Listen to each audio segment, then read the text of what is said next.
Welcome back. हम लोग job scheduling के बारे में पढ़ रहे थे। Job scheduling based on deadline. ठीक है, लास्ट वीडियो में हम लोगों ने जॉब शेड्यूलिंग क्या होती है उसकी प्रॉब्लम स्टेटमेंट, साथ ही साथ में किस कंस्ट्रेंट पे हमें मैक्सिमम प्रॉफिट लाना है वो देखा था और एक एग्जाम्पल सॉल्व किया था। आज हम लोग उस एग्जाम्पल को किस तरीके से हमने इम्प्लीमेंट किया था उसका प्रोसीजर देख रहे हैं। ठीक है, अब हम लोग हमेशा क्यों ऐसे एक एग्जाम्पल ले रहे हैं फिर उसका प्रोसीजर डिस्कस कर रहे हैं, क्योंकि एक बार आपको एग्जाम्पल समझ में आ जाता है तो प्रोसीजर समझना इजी रहता है एज कंपेयर टू पहले प्रोसीजर समझना फिर एग्जाम्पल देखना। ठीक है, इसलिए हम लोग ऐसे लेके चलते हैं। ओके, तो जो ग्रीडी मेथड है जो हमारा job scheduling based on deadline के ऊपर, वो क्या है वो देखते हैं। सबसे पहले हम लोग के पास जो एग्जाम्पल था वो कुछ ऐसा था। हमारे पास टास्क थे, उनके मार्क्स थे और हमारे पास डेडलाइन थी। ठीक है, अब ये जो टास्क थे हमारे पास, एक था ओएस, फिर हमारा था सीओ, फिर था एल्गो, फिर था हमारा सीएन, डीबीएमएस और डेटा स्ट्रक्चर। इसके मार्क्स कुछ ऐसे थे 15 ओएस के, 20 सीओ के, 18 एल्गो के, सीएन के हमने 15 मान लिए होंगे, डीबीएमएस के 20 मान लेते हैं, डेटा स्ट्रक्चर के 10, डीएल का 5, 3, सीओ का 2, एल्गो का 3, सीएन का 2, डीबीएमएस का 5, डीएस सीएन का 3 ले लेते हैं, 2 ले लेते हैं, चलो डीएस का 3। ठीक है, या फिर डीएस का 4 ले लेते हैं। कुछ ऐसा एग्जाम्पल था हमारा। ठीक है, हो सकता है एग्जैक्ट ना हो।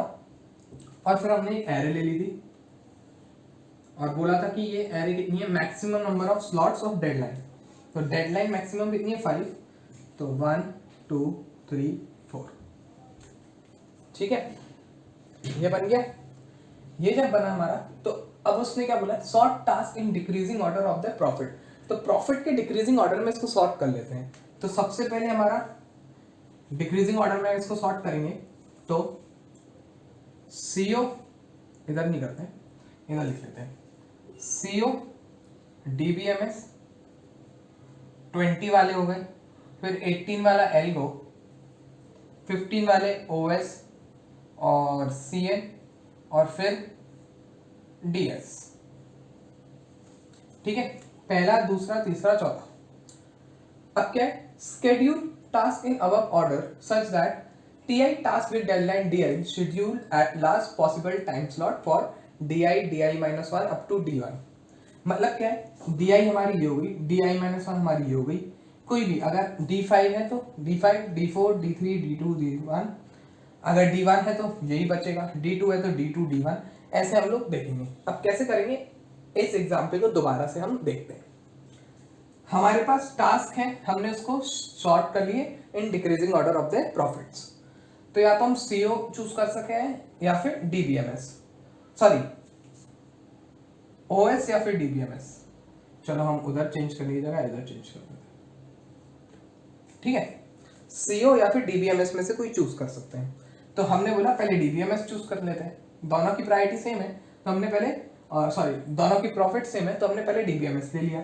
तो वो बोल रहा है कि last possible time slot, last possible time slot क्या है इसका, D5। तो हमने डीबीएमएस को यहां पे रख दिया।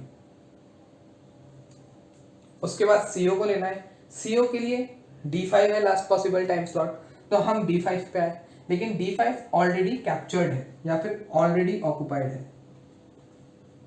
सिंस ये ऑलरेडी ऑक्युपाइड है तो हम D4 पे जाएंगे। D4 खाली है तो हमने सीओ को यहां रख दिया। फिर हमने नेक्स्ट प्रॉफिट देखा।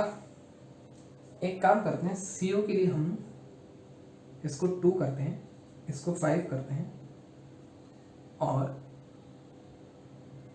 ओएस को,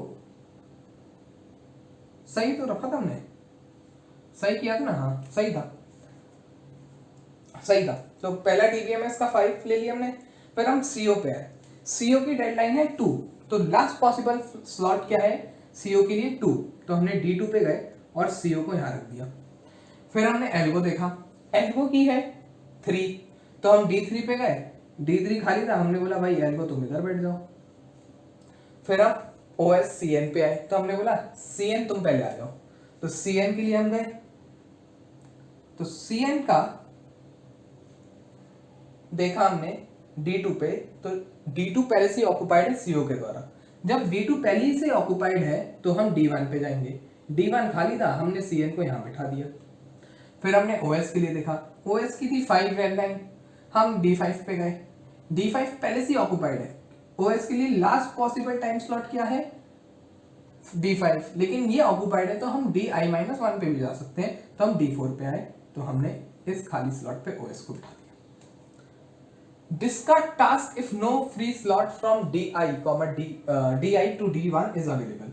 अब हम लास्ट पे गए तो हमारे पास DS था, DS का 4 है, तो हम D4 पर आए, D4 पे आए भरा हुआ था, D3 पे गए, D3 पे गए तो वो भी भरा हुआ, D2 पे आए, D2 पे आए तो वो भी भरा हुआ, D1 पे गए वो भी भरा हुआ। तो जब सारे ही भरे हुए हैं, कोई भी फ्री स्लॉट नहीं है, तो हम उसको क्या कर देंगे डिस्कार्ड। तो हमने इसको क्या कर दिया डिस्कार्ड। जब ये डिस्कार्ड हो गया तो हमारे पास ये जो एरे आई इसके प्रॉफिट ले लेंगे।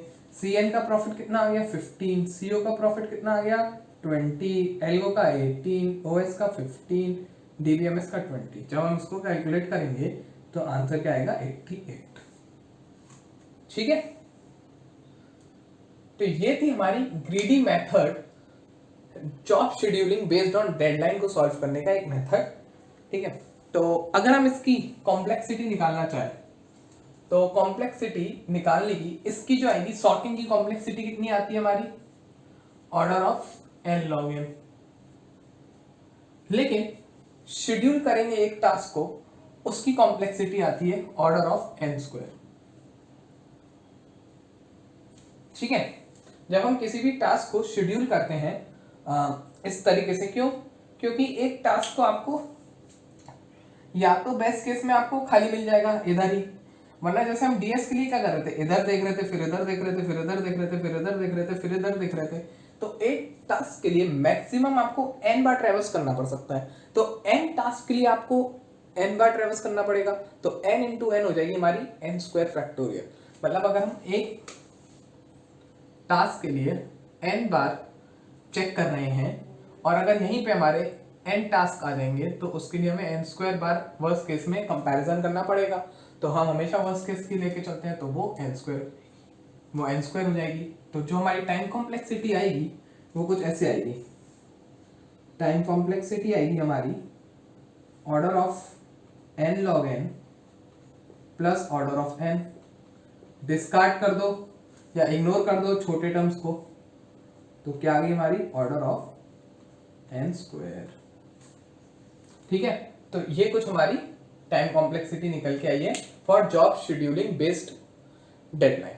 ठीक है, अब जो नेक्स्ट वीडियो होगी हमारी वो आएगी बेलमैन-फोर्ड एल्गोरिथम पे, जिसका हम एक पार्ट जो ग्रीडी पार्ट है वो है डिजिस्ट्रा, वो हम बहुत ही बेहतरीन तरीके से 4 से 5 पार्ट में हम लोग उसको डिस्कस कर चुके हैं। जहाँ पे हम लोगों ने सबसे पहले इंट्रोडक्शन देखा था शॉर्टेस्ट पार्ट के लिए, वहीं पे हमने एल्गोरिथम का प्रोसीजर डिस्कस कर लिया था डिजिस्ट्रा का, फिर हमने उसका एग्जाम्पल लिया दूसरी वीडियो में, फिर हमने तीसरी वीडियो में हमने उसको क्या किया है, हमने उस एग्जाम्पल का जो एल्गोरिथम है वो डिजाइन करी है पूरी। फिर हमने उसी वीडियो में टाइम कॉम्प्लेक्सिटी भी डिस्कस करी है, एक वीडियो में हमने मिन हीप्स के ऊपर डिस्कशन किया है, और फिर जो आगे वाली डिजिस्ट्रा के ऊपर कोई भी वीडियो आएगी उसमें हम लोग वेरियस डेटा स्ट्रक्चर के ऊपर कैसे हम लोग टाइम कॉम्प्लेक्सिटी को वेरी कर सकते हैं वो डिस्कस करेंगे। ठीक है, तो मिलते हैं नेक्स्ट वीडियो में, तब तक के लिए पढ़ते रहिए। Thank you.